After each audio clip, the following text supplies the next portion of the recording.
High student, আজকে আমরা class 12 এর কার্বনিল কেমিস্ট্রি থেকে অর্থাৎ অ্যালডিহাইড, কিটোন এবং কার্বক্সিলিক অ্যাসিড এই চ্যাপ্টার থেকে একটি গুরুত্বপূর্ণ name reaction fisher esterification reaction. এই ফিশার এস্টারিফিকেশন রিঅ্যাকশনের মাধ্যমে যে এস্টার বন্ড ফরমেশন হয় অর্থাৎ কার্বক্সিলিক অ্যাসিড এবং রিঅ্যাকশনের জন্য যে প্রয়োজনীয় যে রিএজেন্ট তা হলো কনসেন্ট্রেটেড H2SO4।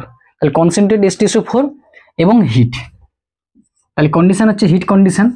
তাহলে এই কন্ডিশনে যদি আমরা অ্যাপ্লাই করি তাহলে সেক্ষেত্রে যে স্টার্টিং মেটেরিয়াল তা কি থাকবে, তাহলে অ্যাসিটিক অ্যাসিড যদি আমরা ব্যবহার করি কার্বক্সিলিক অ্যাসিড হিসাবে, সেই সঙ্গে যদি ইথানল OH CH2 CH3, তাহলে ক্ষেত্রে যদি গাঢ় H2SO4 এবং হিট অ্যাপ্লাই করা হয় তাহলে সেক্ষেত্রে কি হবে, এক অণু জল বেরিয়ে যাবে।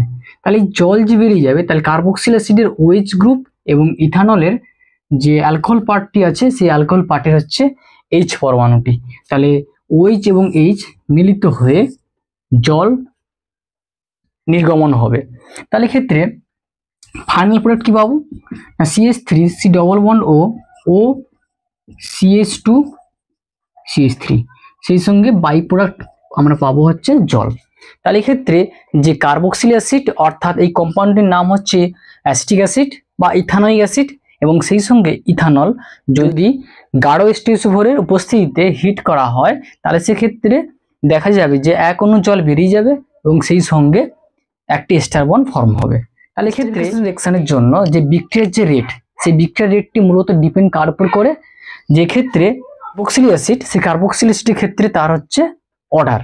তাহলে যদি দেখা যায় প্রাইমারি যদি হয় তাহলে সেক্ষেত্রে কিন্তু তার স্টেরিক ক্রাউডিং সেটা তুলনামূলকভাবে কম হবে, এবার 3 ডিগ্রি যদি ঘটে তাহলে সেক্ষেত্রে স্টেরিক ক্রাউডিং বেশি হবে। ফলে কি হচ্ছে, এই অ্যালকোহলিক যে পার্ট ও অক্সিজেন পরমাণু, এই অক্সিজেন পরমাণু এক্ষেত্রে নিউক্লিওফাইল হিসেবে কাজ করবে এবং এই কার্বক্সিলিক অ্যাসিডের যে কিটো গ্রুপ এটা হচ্ছে এখন ইলেকট্রোফাইল হিসেবে কাজ করবে। ফলে কি হচ্ছে, এই ইলেকট্রোফিলিক যে কার্বনে নিউক্লিওফাইল যখন অ্যাটাক করবে তাহলে সেক্ষেত্রে স্টেরিক হিন্ডেন্সির দরুন রিঅ্যাকশনের যে নিউক্লিওফিলিক অ্যাটাক সম্পূর্ণ হবে, ফলে যে ইল্ট খুব কম উৎপন্ন হবে। ফলে হচ্ছে কি, এই রিঅ্যাকশনের জন্য যে কার্বক্সিলিক অ্যাসিডের যে অর্ডার এটা প্রাইমারি, তারপর সেকেন্ডারি, তারপর টারশিয়ারি। তাহলে আজকের ভিডিওটি হচ্ছে খুব গুরুত্বপূর্ণ অথেন্টিক। এই ভিডিওর মাধ্যমে আমরা হচ্ছে ফিশার এস্টারিফিকেশন রিঅ্যাকশনটি রিঅ্যাকশন মেকানিজম কিভাবে সম্পূর্ণ হয় এবং এই রিঅ্যাকশনের মাধ্যমে কিভাবে এস্টার বন্ড ফরমেশন হয় তা আমরা হচ্ছে এখন রিঅ্যাকশন মেকানিজমের মাধ্যমে আজকে বের করব। তাহলে এটি হচ্ছে অ্যাসিটিক অ্যাসিড এবং C ডবল বন্ড ও OH, এটি হচ্ছে carboxylic acid part.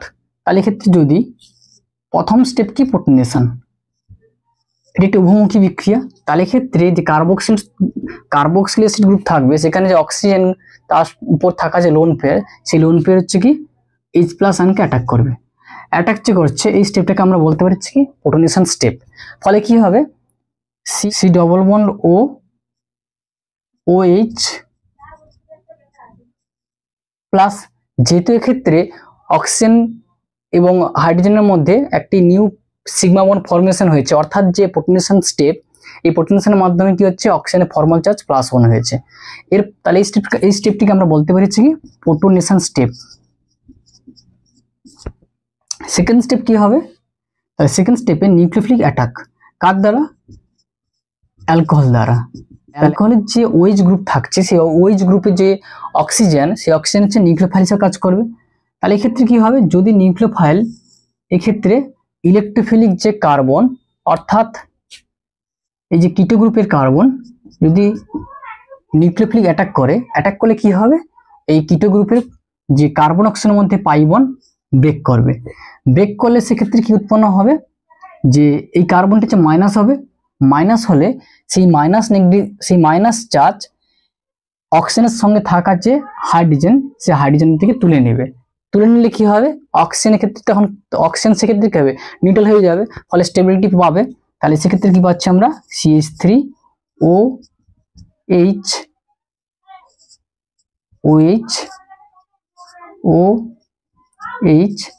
CH2 CH3। তাহলে ক্ষেত্রে যে ইথাইল অ্যালকোহল, সেই অ্যালকোহলের যে অক্সিজেন তাহলে এক্ষেত্রে অক্সিজেনের ফর্মাল চার্জ হচ্ছে +1। ফলে এক্ষেত্রে কি ঘটতে পারে, যদি এই অক্সিজেনের লোন পেয়ার যদি এই হাইড্রোজেনকে অ্যাটাক করলে কি হবে, অক্সিজেন হাইড্রোজেনের যে সিগমা বন্ড এটি ভেঙে যাবে। তাহলে ভাঙলে কি হবে এক্ষেত্রে, তাহলে CH3 COH2 প্লাস, তাহলে ক্ষেত্রে ফর্মাল চার্জ অক্সিজেনের প্লাস হবে এবং O CH2 CH3। তাহলে ক্ষেত্রে কি ঘটবে, যে অক্সিজেনের উপর যেহেতু পজিটিভ চার্জ পড়ে গেছে তাহলে এটা আনস্টেবল, তাহলে স্টেবিলিটি পেতে গেলে তাহলে সে কি হবে, তাহলে ক্ষেত্রে না, যদি ক্ষেত্রে এই অক্সিজেনের যদি লোন পেয়ার তাহলে পাই বন্ড ফরমেশন করে, তাহলে সেক্ষেত্রে কার্বন অক্সিজেনের মধ্যে সিগমা বন্ডটি ভেঙে যাবে। ভাঙলে কি হবে, ওয়াটার এলিমিনেট হবে। তাহলে স্টেপটিকে আমরা বলবো হচ্ছে কি -3 C++OH O CH2 যদি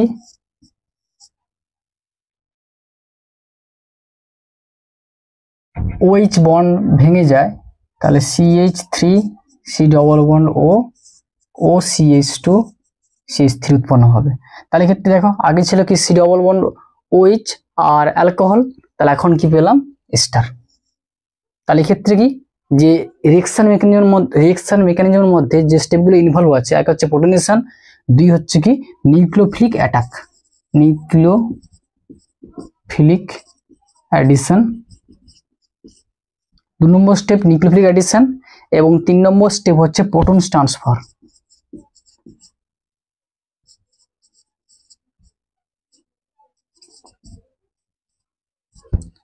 এবং 4 নম্বর স্টেপ কি ওয়াটার এলিমিনেশন। 5 নম্বর স্টেপ কি ডিপ্রোটনেশন